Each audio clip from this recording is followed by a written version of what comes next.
was born in Fostoria, Ohio.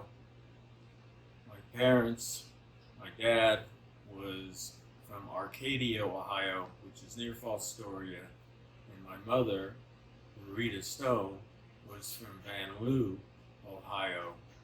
Both grew up in farm families, and they met on a blind date.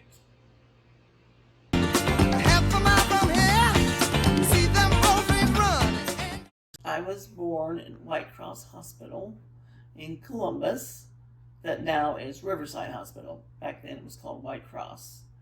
My parents are both born and raised in Columbus. My mother's family is from German Village, Columbus, and my dad's family is originally from Gallipolis, Ohio. We used to have all of our family reunions down there when I was a little kid, because all of the aunts and uncles were in Gallipolis.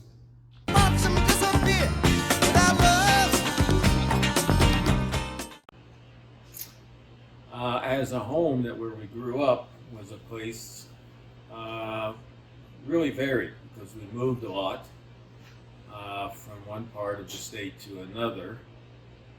My father was a manager of a hardware store, and for my most part, my mother was a home housekeeper or homekeeper of home, and she would work at the holidays, Christmas time, because there was more need of people working in stores at that time. We enjoyed camping and going out in the outdoors as kids growing up, and it was a typical American family at that time. When did you move to Athens? We moved to Athens in the 60s when my dad got a job, or Sames got a job with a store in Athens, Ohio. There pretty much was about the same in the other locations of Sydney, Ohio, and Washington Courthouse, which was his other stores. And moving to Athens, which was more of a college town, things changed quite a bit, because now we had the atmosphere of seeing what colleges were like and enjoying the activities employed around the college, going to football games and basketball games, and just seeing how college students were. Where would you be now? It was small. I did have my own bedroom because I was the only girl. Where was it? Oh, in Grove City. I grew up in Grove City, Ohio. My parents moved there from Columbus, inner city Columbus, Pennsylvania Avenue is where we lived, in Columbus, to Grove City when I was 2. So I don't remember living anyplace else. It was, the house was small. We didn't really have, didn't have a dining room or anything. That was our family room. My father built a screen for the garage, so we had a place in the summertime. It was a wonderful neighborhood for kids. We lived in a circle, a cul-de-sac, and it was a court, it's named Jerome Court, and so we played kickball, first bouncer fly, wiffle ball, any night game you can imagine, in the street. It was wonderful, really wonderful growing up there, because there were so many kids and there was always something to do, because we didn't really watch TV.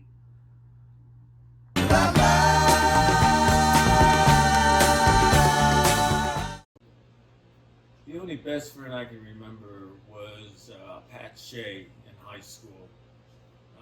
That's when we started to, we met more in high school through Boy Scouts.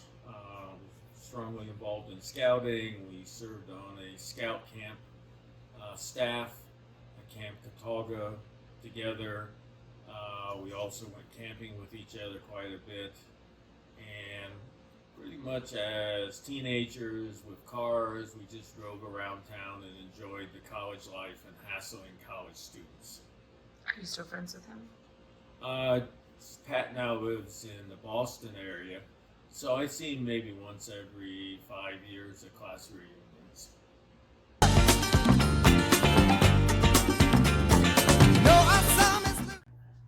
My childhood friend was Christina Morrison. She lived across the street.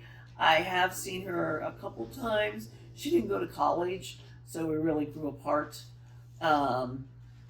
when we were that age, and I didn't see her for quite a few years till later after we both had kids.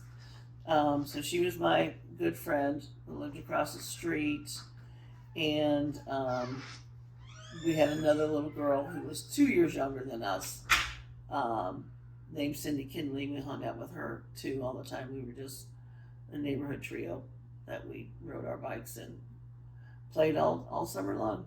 Down along the track, she lost her home and her family. My favorite memories from childhood is just as a family going on camping trips, going boating, spending time on the lake and water skiing and tubing and wakeboard. It wasn't wakeboard, it was just surfboarding. Where were you boating? Where were you boating? We boated on the Ohio River, is where we boated for the most part. Probably one of the more funnier stories is with my best friend Pat Shea. There was a large rock behind our house for when we built a new home, and we decided we'd move it and to the property next door, and we were moving it, rolling it, because it was about the size of a medicine ball, and it started taking off, and we thought for sure it was going to roll across the street into the neighbor's house, but it stopped all of a sudden. That rock still sits where we left it 50 years ago. You won't be coming back without love. My favorite memory, and probably sports, was my favorite sport was basketball. And it wasn't until my senior year that I really excelled at basketball. And my best game was playing against Gallia County at home, where I scored 18 points, had 9 rebounds, and we really enjoyed that particular game. Because of my size, I realized that playing basketball in college was not an option unless I would go to a Division III school, and I could not afford to do that. And so my senior year in track was also a good year. That was the year where I broke the hurdle record 3 times and the low hurdle record twice. Our next door neighbor, by chance, just happened to be the track coach at Ohio University, Stan Huntsman, and he offered me a walk-on at Ohio University to run track, and his gift to me was a pair of running shoes. Is that why you decided to go to Ohio University? No, I went to Ohio University because I could only afford to go to Ohio University. My parents got divorced my senior year in high school, and one of the stipulations of the divorce was that my father had to pay for me a year at going to Ohio University, or had to pay for my tuition as well as room and board for 1 year. And upon that completion of that year, then I lived at home and went to school, but still continued with athletics at Ohio University. Well, good to be right now. Well, my favorite sport to start out with was, of course, speed swimming. And then I switched to synchronized swimming when I was 11. And I swam synchronized swimming till my junior year in high school. And I started playing basketball my junior year in high school. And then when I went to Ohio University, my brother was already playing there, and girls' sports really weren't much back then, so I somehow miraculously made the team because I was terrible. But by the end of my career, before I blew out my ACL, I did much better. I got moved up to varsity and stuff and did much better. What position did you play? I was a center. Of course, I was the tallest one at 6 foot. Is that why you decided to go to Ohio University? Oh, God, no. Why did you girls' decide sports to, didn't count then. Why did you decide to go there? My mother decided for me to go there to get me away from a boyfriend that she didn't like.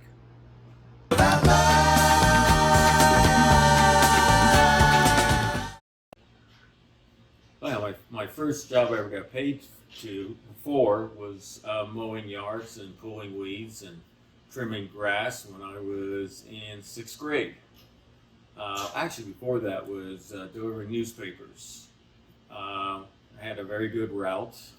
At Christmas time alone, I could earn up to $200 in tips from my on my route, and that was my first job. My first other job was working for my dad in his hardware store in high school.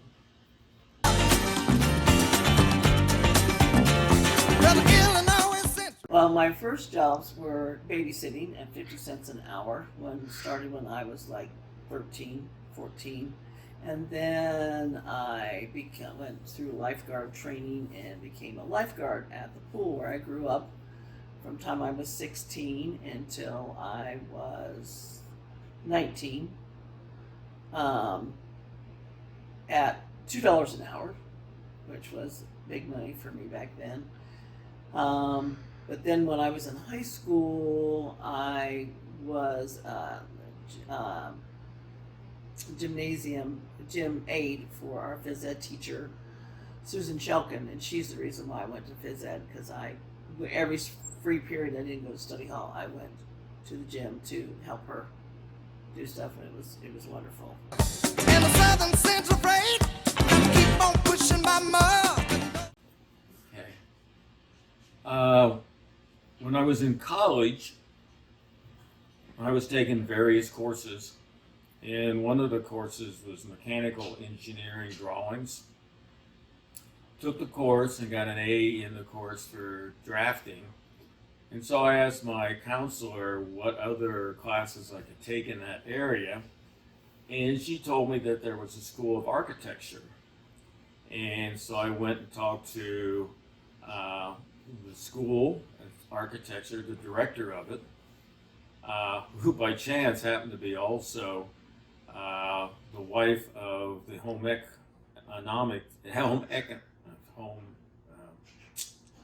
she worked for Combus and Southern Electric as a consultant on home economics. In that interview, he said, "Well, if you can give me 100 freehand sketches between fall quarter and winter quarter, we'll look at that, and we think if you had the talent to have to be an architect." And so upon completing that task, they got me into the School of Architecture. They're running late without love. I decided to become a teacher when I was in high school. I was a gym aide for Susan Shelkin, the phys ed teacher, and she developed my skills a lot in basketball because I had no skills.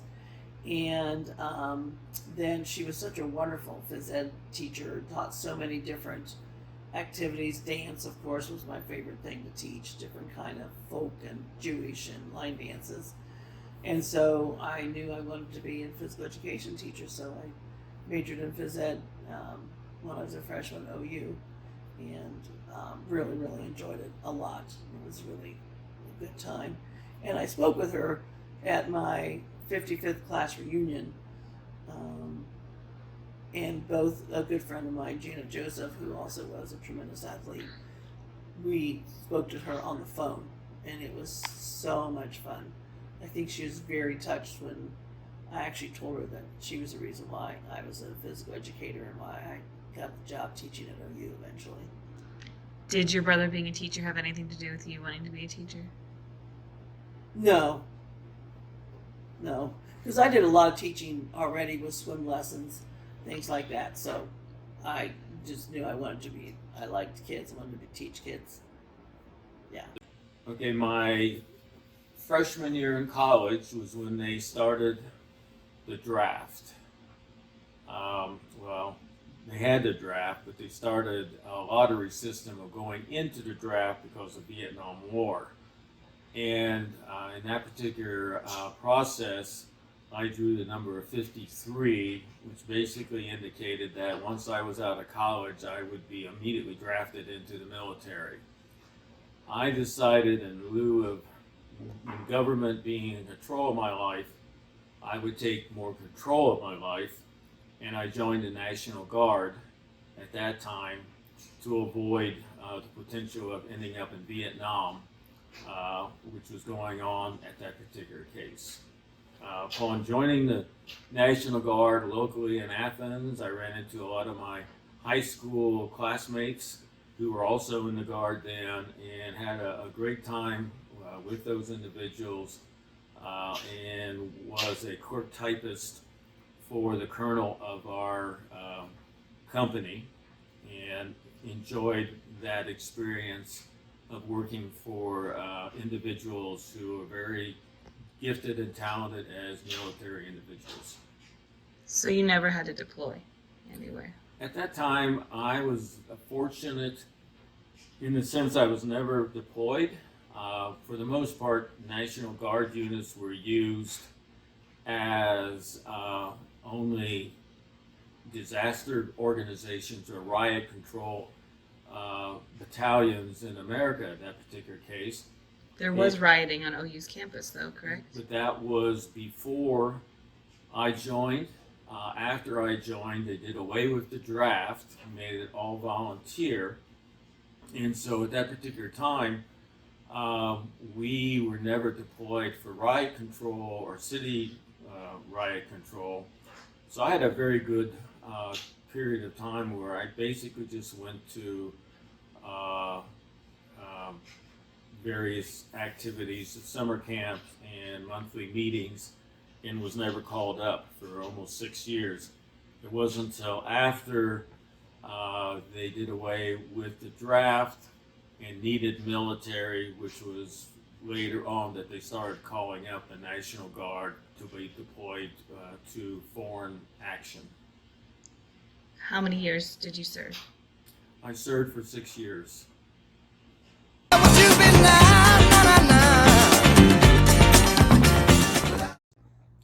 I'm one of those Christians who has grown over the years. My first experience of growing in my growth with Christ and accepting Christ when I was in 8th grade, of going to a small church in Albany, Ohio.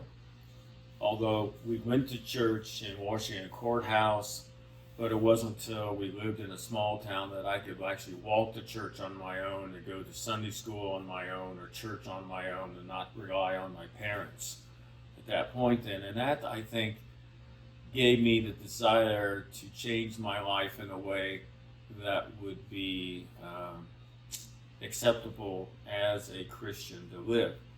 As is anything, you grow over the years, and it wasn't until my wife and I, Sharon, got involved with the youth group in Dayton, Ohio, and by being involved with youth and struggling with their struggles, that we grew even stronger in our faith and became more involved with the church through church boards, taking students to Christian revivals, and just seeing how their lives were changed by being a Christian. How many years have you been a member of your Central current? Avenue. Yeah, Central Avenue. Probably the church that we most have been involved with has been Central Avenue United Methodist Church in Athens. When we first came to Athens, we were looking for a church, even though when we lived even when I was in college and in high school, I went to a Wesleyan church.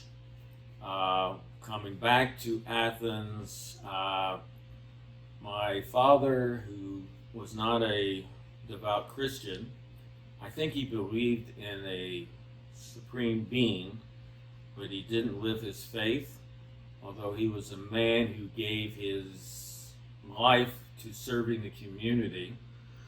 And he made the statement, if I were to go to church, I would go to Central Avenue.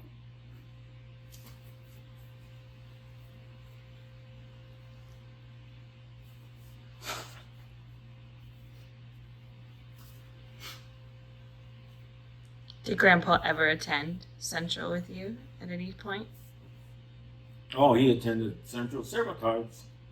Usually it would be a baptism, uh, uh, a eagle ceremony for Nate. So him and Bart would periodically attend. Yeah. Was Mom a Christian when you met her? As much as I was, she attended church in Grove City. And then when we went to college,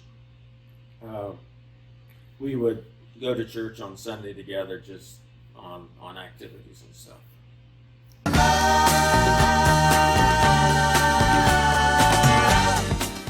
Okay. Probably the hardest loss would have been the passing and the death of my brother Gary, who got killed in an automotive accident by hitting a truck. And that was just the fact that it was just all of a sudden. I think that is much worse than if he had cancer or something like that, because you don't have a closure, it just happens. And especially since there would have been a senseless loss because of just poor judgment on his part. How old were you when Uncle Gary died? I was, at the time that Gary passed away, I would have been around 50 years old.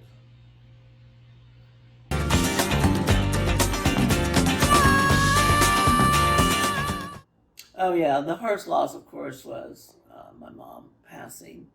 Seemed like that was just, kind of gut wrenching.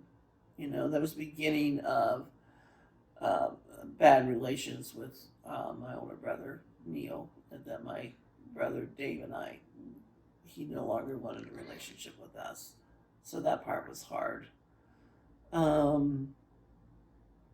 But I think transitions into different parts of your life where, your kids are graduating college, your parents are passing away, you have to like rearrange your life. I remember right after Mom died and the kids were all out of the house doing something, although Casey was still in elementary school, that it was as the first time I was home by myself, like for years after my mom passed. And I remember thinking that was jealous because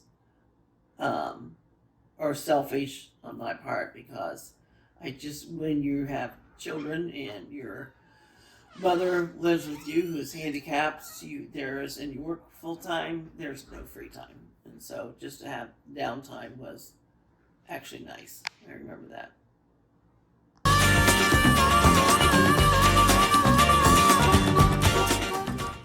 Okay, one of the things I've been doing over the years is researching the family history and how that has come about, both on the Noel side and the Stone side. On the Noel side, my great-grandfather, who was Sam Noel, was an orphan.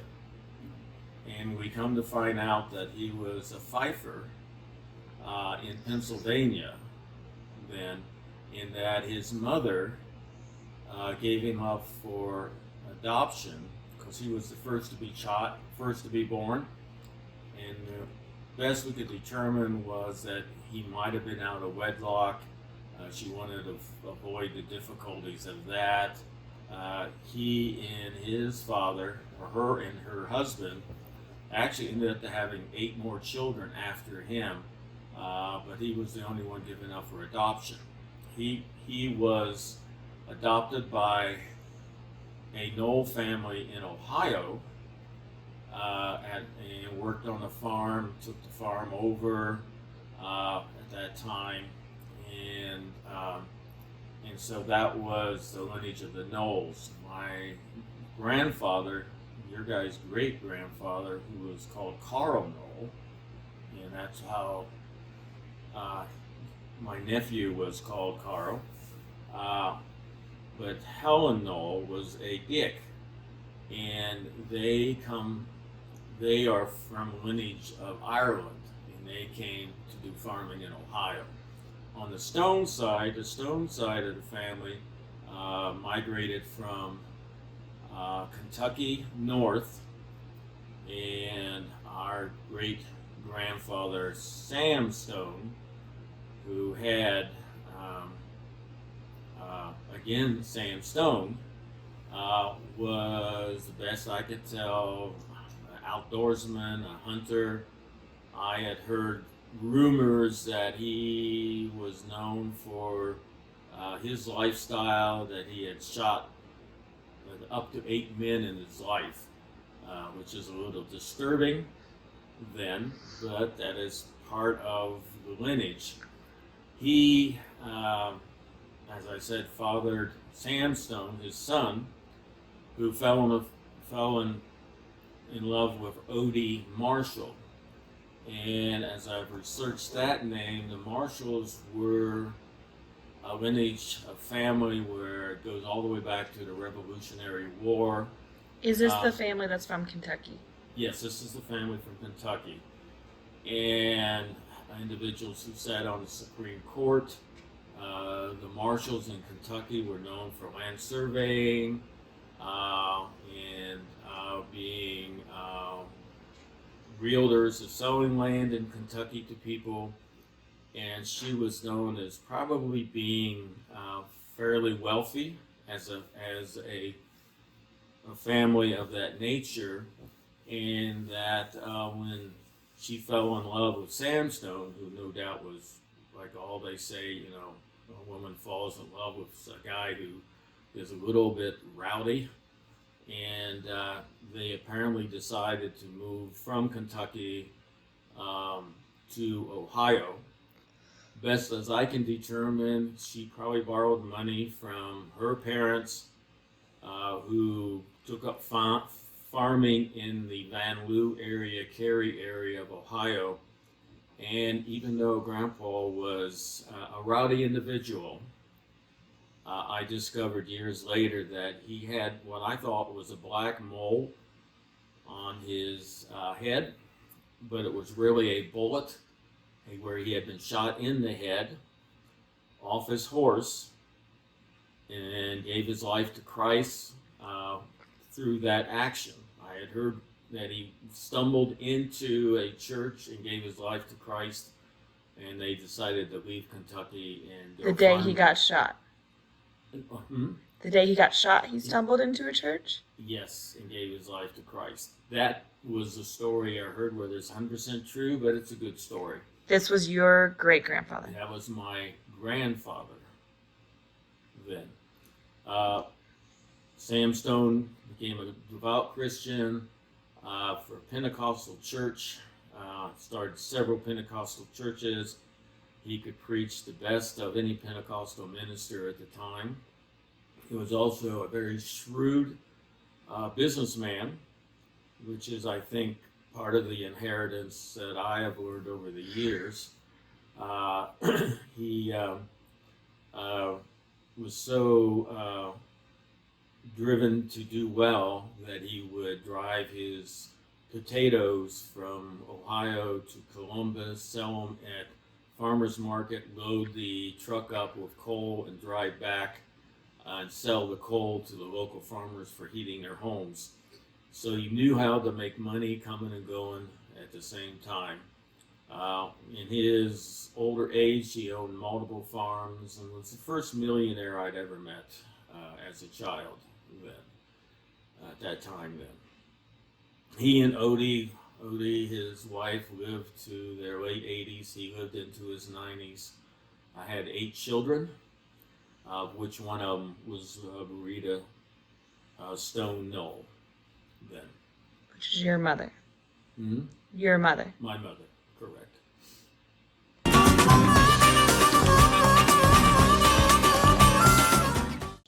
Okay, my father's side of the family was very English with some Irish DNA, dating back to, my cousin found out, dating back to like George Washington's family, extended family. That's how long they've been in this country, for generations and generations. My mom's family was very German had only been here several generations. My great grandmother came to the United States when she was young, and that would be in the middle 1860s, like right after the Civil War.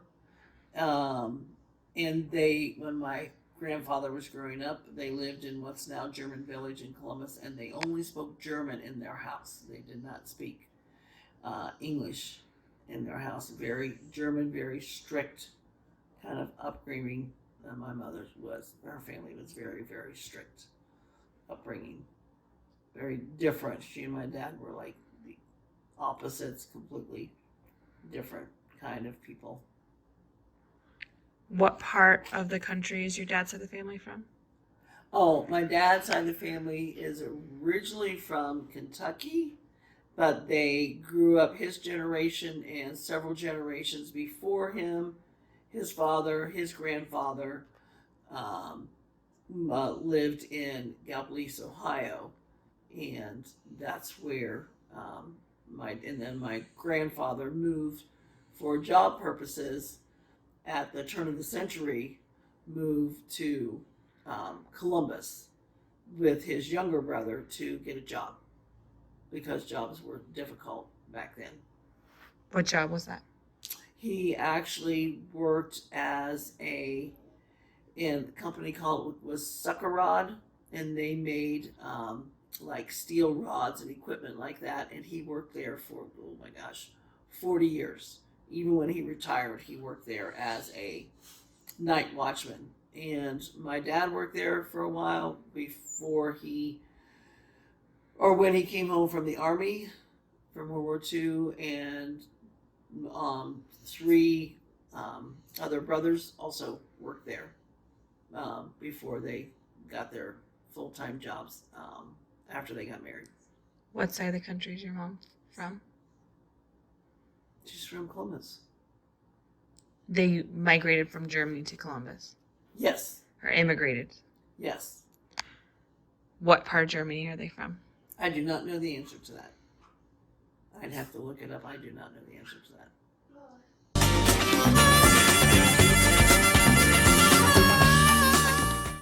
I think the lessons that my parents taught me was that you work hard, you treat other people the way you'd want them to treat you, and that you bring your children up to love Christ.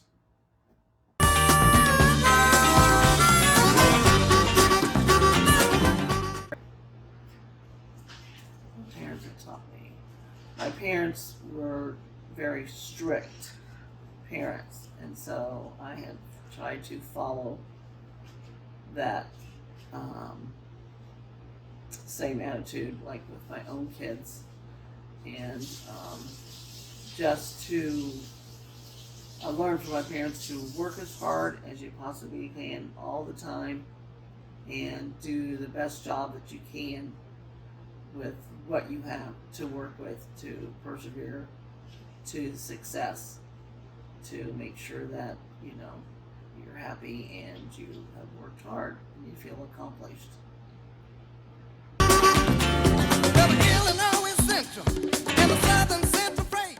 My advice to my grandkids is enjoy growing up. Seriously go into education as a college student or a trade at that point, because I believe if you don't have the personality to be a business person, well, even if you go into the trade, you still can have that personality, but that you should learn a skill that will benefit you through life, whether it is an electrician, a plumber, or a professor in a college, which all those we have in our lives. We have electrical contractors in our family, we have professors in our families, we have college professors in our families, but education is so critical, and that is why your grandmother and I have set up a trust so that all future generations can do that.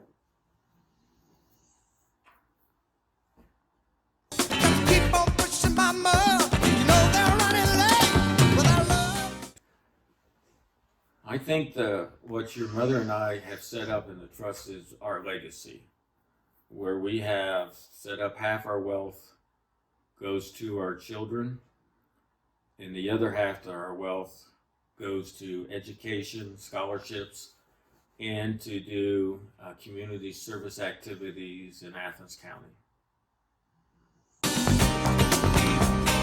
Where would you be now? My legacy, that I am a mom and a grandma who likes to have fun. Any advice for your grandkids?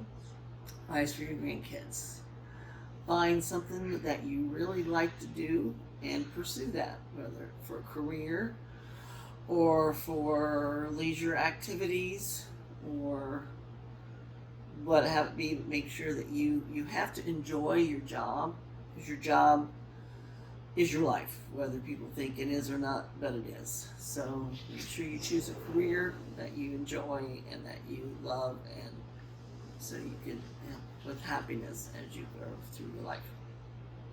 Anything else? What else should I say?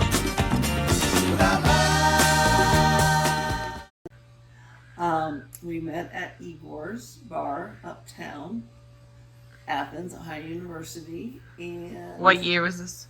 1973 January. How old were you? I was 18. How old was Dad? Dad, how old were you? 1973, I would have been 23. What do you remember about that night? It was after a basketball game, and Who were you with? I was with Vicki Matt Miller, and she also was a townie, and she knew Dad. So she introduced you? Nope, he asked me to dance.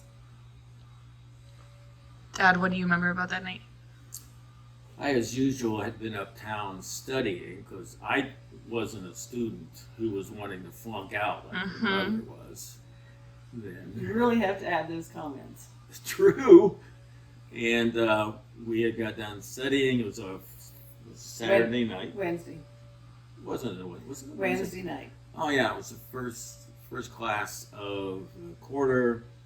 Wasn't much going on, so me and one of my buddies went uptown to Igor's, and we had a table there, and these two babes stand next to us. One was, But you knew one of them. yes, I knew Vicki Matt Miller because she went to high school. Her sister was in my class, Debbie Matt Miller, then, and I figured that your mother was another sorority girl, and I really didn't want to meet any sorority girls because they were all stuck up and stuff, and knew that they probably didn't want to meet a townie.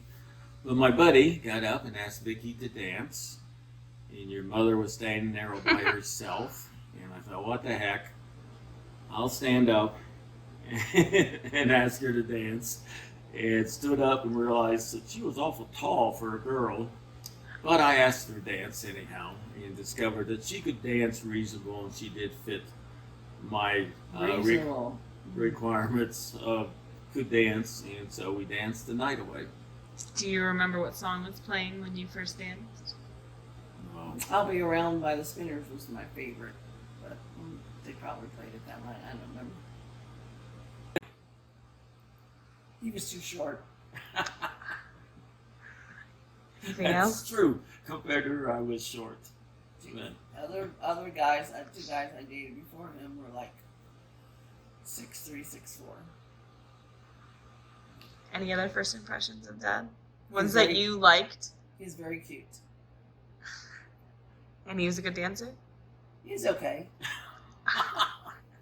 Dad, what was your first impression of Mom besides her height? Her long hair? That she was a good dancer. And the shirt that I wore with the black light shining on it from the bar, you could see my bra underneath. I do not remember. Your that. grand- Yeah, I Grandkids are- did, because you commented. Your on grandkids it. are gonna see this. I'm just saying. She was a hussy. Who It asked? was not. Who asked who out after that first night? Oh, Dad asked me out. But I did think- No, that's not true. We, I think it was that weekend, which was Friday Yes, night. you were out with somebody else. No, but Friday night, you said you were going to be at a house on Mill Street at a party. Oh yeah, we did do that. The one with the shrinking floor.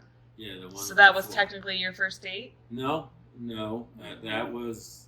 So I went to that, and I don't think I was with that interior designer. But Yeah, it might you have were. been. No, you. I was walking. I'm gonna kill Eric. Court Street. He's behind you guys shirtless. I was walking out Court Street on Thursday night. Thursday night was a big night uptown. As I said, she was out every night. Yes, I was. And with Is this Lauren the year Mouse. that you had really bad grades? That's the reason why. that was his, yeah. That was that quarter. Anyway, and so I was with my Vicky Chambers and Lauren Mouse, my roommate, and we were walking up town to go to one of the bars. I don't know why we were walking. I don't know. We were down by Igor, but we were walking up, and I saw him coming down Court Street with another girl, arm in arm. She was very cute. Remember, she had kind of curly hair, but she was very attractive. And I said to them, "Oh, there goes that. He's with another girl already." I'm just saying. Now, how did we run into each other at the Mill Street party? I don't know. I think I came with you to the Mill Street party. Oh no, I came to the Mill Street party with another guy. With the tall guy named Mark. Remember him? No. He said terrible things about me to the other guys on the track team. That's when you asked me out. What did he say? Is it appropriate? Probably not. No. Okay. With it then. But I was that next week I asked her out for a date. He did. And where was that? Where'd you go? We go for the first date. You did a movie? I think we did. I think we went to Memon. Do you remember what movie you saw? I think it was one that. Yeah, the one with Clint Eastwood and the scary one. Clint Eastwood and Killing Me Softly. Yeah, it was a scary thriller. Okay. I walked out on one of the movies there. I didn't feel it was appropriate for what they were showing. Yeah. Was No. that with you? No. Or someone else? No, that's what it was. Okay. Go. Okay, you start. Well, when I found out that she was extremely rich and I wouldn't have to work very much. How was I rich? You're wrong. I'm joking with you. He's making this up.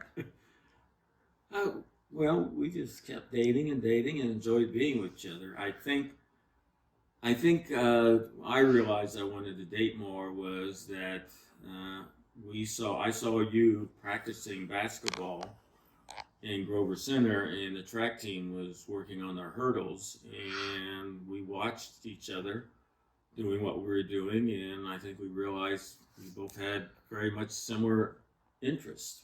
Yes, and the next year when he did that, oh no. When was that? That was the end. When I was practicing basketball, when you were practicing track. When I saw you, you told me I smelled like Grover Center. When did you know you wanted to marry Dad? Oh, it was like kind of like that spring. Uncle Dave said he would always try to come up and see me in the spring, and Christy Smith, who's Christy Brown, my RA, said she's not there. She's with Mike Noel. Well, they're together all the time. She's gonna marry him, and it was true. Did you meet sophomore year or freshman year? Freshman, Yeah, thank God So it was this- after Winter she quarter. turned 18. beginning winter quarter, my freshman year. So you had dated for a whole year, and then Year and a half. Year and a half. that's when you got engaged. Got married. We got engaged that summer. I guess it would have been the summer of '73. I didn't realize it was that soon. Yeah, that summer we got engaged. Yeah, because we didn't get married till the following summer. No. But we Right. did. We got engaged because I asked you to marry me when we were in the parking lot at Crystal Pool. Crystal Pool. Well, You mean Twin Towers? Twin Towers. Crystal was at Athens. Yeah. Pool. He was. Yeah. He used to come and see. Oh.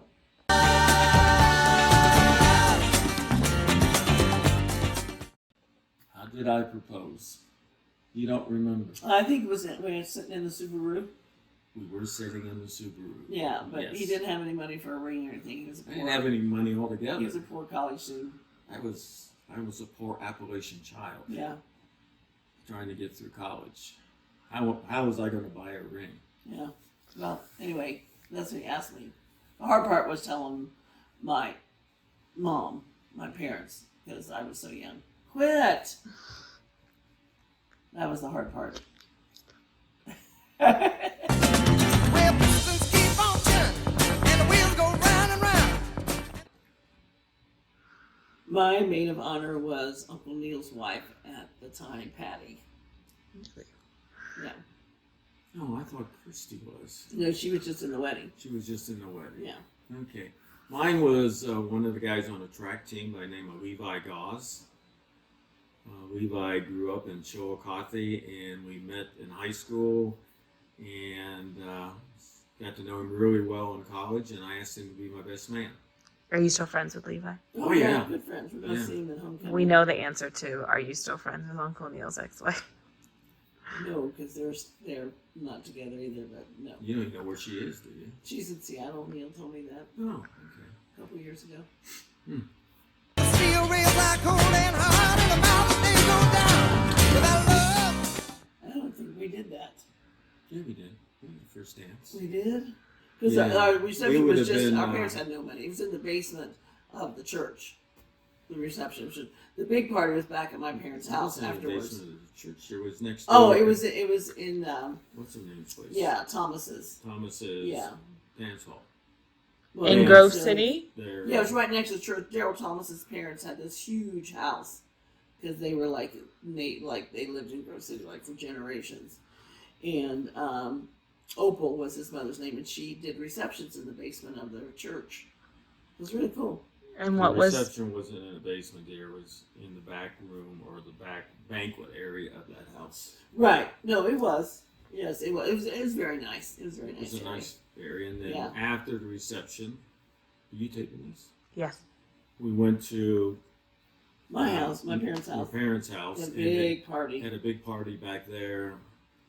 That's what was really fun. Was that party was fun. Yeah, Grandpa Noel and Grandpa's your dad's parents and my parents. they enjoyed being with They each other. got They were along. very well. They did because his dad was just like my dad, and they were like two peas in a pod, screaming and cursing and drinking and Having a good having a time. good time, smoking. Not weed, but just regular smoking. Cigars. Yeah, no cigars or cigarettes. Yes, they were both like two peas in a pod. What was your favorite memory about the wedding?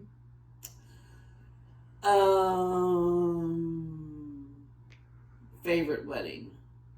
Favorite memory about the I wedding? think my favorite memory was coming down the aisle and seeing all friends and family, like watching. It was really cool. It's really cool. And that was kind of a special time for my dad. My dad's very an emotional person that I don't remember him ever hugging me or anything. That's just him. And I think that was he really enjoyed that. He really enjoyed that. Dad? My funny story about the wedding. Okay. They would have the best man in the room in his entourage on a side entry up to the sanctuary. And that particular room had a door to the sanctuary, a door to the outside. And as I was standing there, I thought to myself, I could still leave. But I decided, no, I really loved your mom. And so I decided to go for it. And we still don't know what our first dance song was. I would imagine it would have been, what's our favorite song to dance to now? I don't know the name of it. That wasn't a song yet. Really? Yeah, I don't think so. I guess it was. That was a song. But that wasn't our favorite song back then. I forget what we sang. I have It's no hard to idea. say. No, it's too long ago. Yeah, I don't remember. Anything else about your wedding that you want to talk about? I just know that the reception back at my parents' house, all of my college friends from the dorm from Boyd Hall, and there's to be several of them were married same summer as me. One of them had a baby already, but they all came to the reception at Mom's, and they were at the wedding too. I think. I hope so. I'm just there for But the booze. Was there a lot of people at your wedding? Let's How did say they all fit at your mom's 100, house? 150 maybe. Yeah, and we didn't count any noses. No, but it was I crazy. think the funny thing about the reception was that this was in the early 70s, and we had a very diverse group of individuals in our wedding ceremony. Yeah. Levi is black, Christy Christy is was black, and that was unusual for individuals to have, mixed groups like that. At Yeah, and weddings like my that. parents were a little worried about it from the neighborhood, but because in the early 70s, black people didn't live in the same neighborhood with most white people, especially in the suburbs. So they were both very receptive to it. It didn't even bother them in any way, shape, or form. It did not even bother them. So we had I think that turned out very well. I think we made it Did. a statement about what our lives would be like. Mm-hmm. Well, won't you be right now? I was only 19 and he was 24. And we didn't even think that far because I was still in college at Ohio State. He had gone to high state. And he got his first architectural job. And we were going in the hole $200 a month. So there was no plan. There was only plan was possibly make the rent payment and pay the bills because I wasn't working because I was going to school full time and doing synchronized swimming, so there was no time for me to be working. That's true. And basically, we had a bed set on doors, A mattress. and we had He a mattress. made the frame. It was The like mattress, 3 the only wooden new doors. thing we had. We inherited an old couch that would fall apart in 2 years, Mhm. and I don't remember where we got the tables and chairs from. I Then don't either.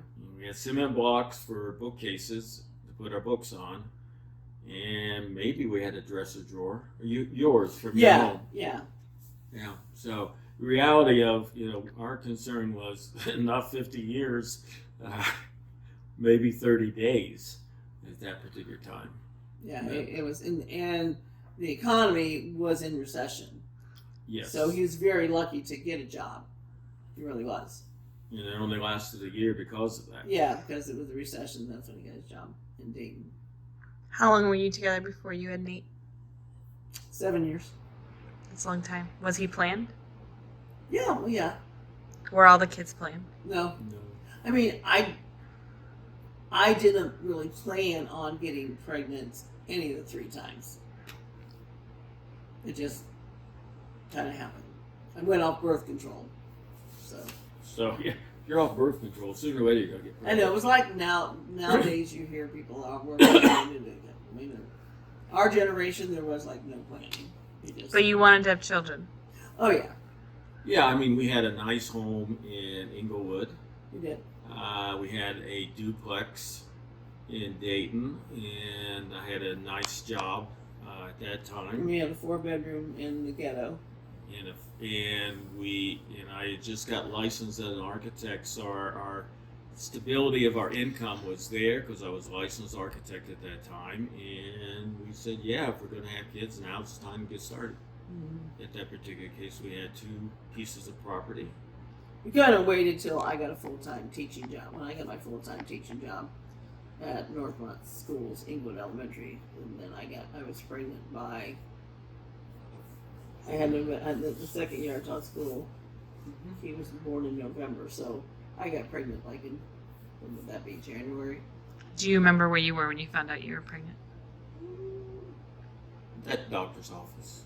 Yeah, I remember walking downtown Dayton from the doctor's office and how excited I was. Because there were no cell phones. But did you know that you were pregnant? You were going there to confirm it, or you just happened to go to the doctor and they told you were pregnant?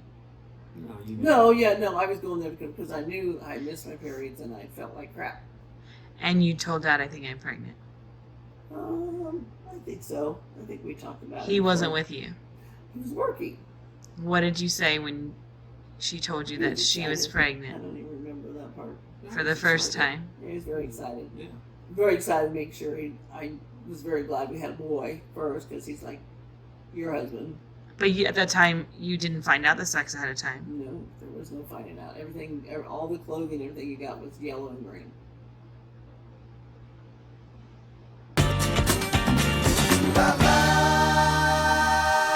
I think we ever really had a challenging part of our marriage because we had our faith. We knew that with our trust in God that things would work out. Then, so we really never got paranoid or panicky or talked about any, it was like, okay, this is going on, but, through Christ and through our faith, it would be resolved. Even if we had financial issues, we would immediately tithe, as we always do, to the church, and miraculously money would show up to take care of issues we had at the time. Yeah, just like most couples, finances, money for 3 kids, and our 3 children were at different levels of their own life, and so it was a difficult balancing act to have one in high school, one in middle school, one in elementary school, and the age difference and sports and those kind of things were challenging. But So your children.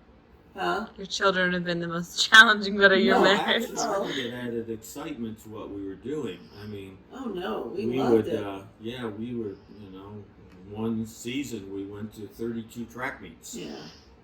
Then, No, it's just even when our kids were like really little, like even after Casey was born and stuff, it was just fun. I mean, the kids, you look forward to seeing the kids, come home from work and so excited to see the kids every day.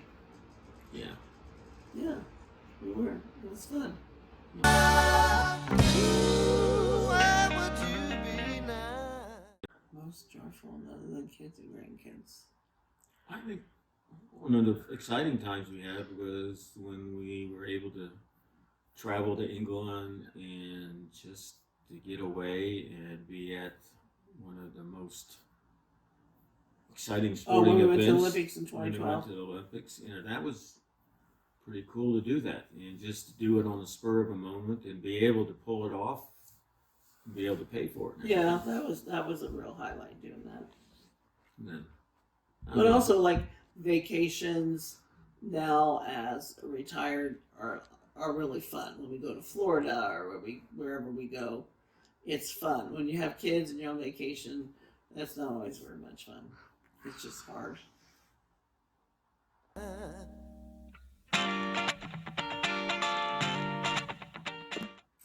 I think my most favorite thing is that he is a good dancer, likes to dance. There are a lot of guys who don't like to dance, and dancing as a couple together is one of our most favorite things. So I was always glad that he liked to dance and was a good dancer. your mom's a good kisser. I thought you were going to say that she gave you tall children. That was just at a Bible study, just to anchor change. Then, no, I think that the fact that we enjoy doing the same things together, Mm-hmm. going to Yeah, sporting like events. I know a lot of women don't like to go to sporting events and do these things. I'll go to any sporting event, any sport on TV that we like together. I love it. I will do it. It's fun for us. And so I know a lot of females that aren't really into sports don't really like have that's They don't have separate that on their common, they yeah. don't have that common. Like we'll go to any go to any game, watch any game. And It's I think great. that's how we fell in love, because even in college, we would go to basketball games to Yeah. watch your brother. Right. And I can remember one game we went to. I had on my leather jacket, and of course your mom was beautiful and very slim. Unlike now. And so we went down and sat in seats of someone else's, and the ushers came down and said, "You can't sit here; these are reserved seats." And so he took us to better seats further up in the stands there. Which Well, my about the same- parents had seats there from the family Yeah. of the teams. But the fact that we were collegiate athletes, he wanted to make sure he showed special treatment to us. Yeah, he's very nice.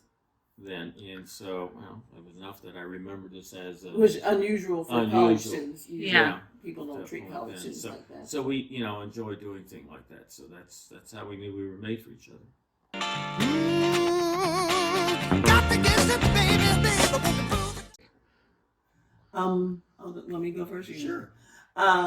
I think that our marriage was successful because we do have a lot in common. I mean, we like to do so much stuff together.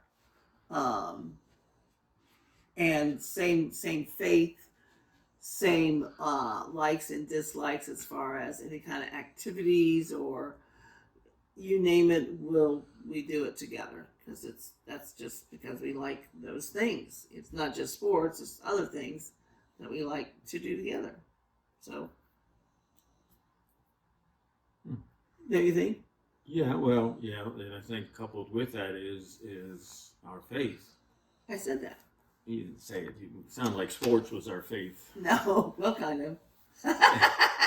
But the reality is, and as we said earlier, we could always rely on our faith and our beliefs to get us through all those difficult times. Where some people just chuck it in, they just say we're done, and they walk out the door from each other, and then they destroy generations of family and that for doing that. Then Not that we've had lots of hard times like everybody else. Lots of times when we wanted to like kill each other or, like you said, walk away or whatever. We had lots of that, but It was important to have the same values. it doesn't make sense to like just put all that away. It's too hard on the kids. It's too hard on the family. Like you said, it's just too hard. It doesn't make sense.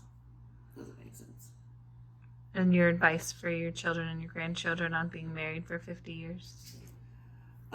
Just make sure that you find something that you love to do together and that you have in common so that you can perpetuate, keep doing that activity or having fun, whether it's going to church, going to Bible study groups, or going to sporting events, or going to the theater, or going to whatever it is. You just need to find something that you have in common so that when your children grow up, you still have that in common. Because a lot of people have difficulty when their kids empty nest syndrome. I personally didn't have that. I personally was like, woo, I got my own time. Aren't you going to say anything? I think you summed it up perfectly. Oh, okay, good. Want to prove it down. Okay, if I could say anything to your mom about us, would be that I am grateful that God pushed me to stand up and ask her to dance. Because I feel that was God's giving us a great life together. Baby, baby, baby, baby, want to prove it down. Okay, the thing that I appreciate the most and makes you so wonderful is all the support you've given me through so many different things that I thought that I couldn't do or I couldn't continue to do. or I would get really, really upset, and you would talk me out of it, and always very supportive in whatever it is. Like when I started my own exercise program, I came home and said, I can't do this. I said, yes, you can. This is what you need to do. Just calm down and we'll be okay. And same thing. Anything happened at OU, or, just in life in general, he would help talk me through it to be calmer and knowing that it's going to be okay. And I had his total support, and I really, really appreciate that through the years. It was really, really wonderful.